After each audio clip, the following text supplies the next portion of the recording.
মেয়েটি কখনো পাহাড় দেখেনি, তবু পাহাড়কে সে খুব ভালোবাসত। অদ্ভুত এক ভালোবাসা। বইয়ের পাতায়, ছবির ফ্রেমে কিংবা কল্পনার ভাঁজে ভাঁজে পাহাড় যেন তার খুব আপন কেউ।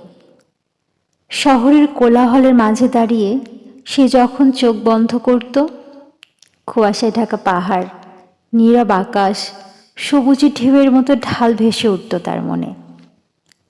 একদিন হঠাৎ করেই সত্যিকারে পাহাড়ে যাওয়ার সুযোগ এলো। বাস যখন আঁকাবাঁকা পথে উঠতে শুরু করলো, তার বুকের ভেতর কেমন যেন কাঁপন ধরল। জানালার পাশে বসে নিঃশ্বাস নিতেই যেন ভুলে যাচ্ছিল সবকিছু এত পরিচিত, আবার এত অচেনা। যখন প্রথম পাহাড়টা চোখে পড়ল, সেই অনুভূতি কারোর সাথে প্রকাশ করতেই পারল না। চোখ যেন ভিজে উঠল অজান্তেই। এতদিন সে পাহাড়কে শুধু অনুভবেই ছুঁয়েছে। আজ সে তার সামনে দাঁড়িয়ে।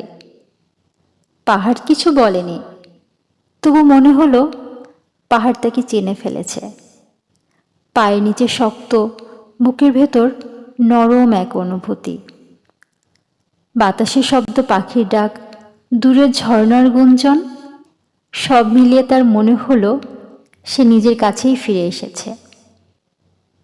সেদিন সে বুঝল, কিছু ভালোবাসার চোখে দেখার আগেই মনে জন্মায়। আর ভালোবাসা যখন মুখোমুখি হওয়া যায়, তখন শব্দের আর দরকার হয় না, শুধু নীরবে কৃতজ্ঞতা ভরা হৃদয়ই যথেষ্ট।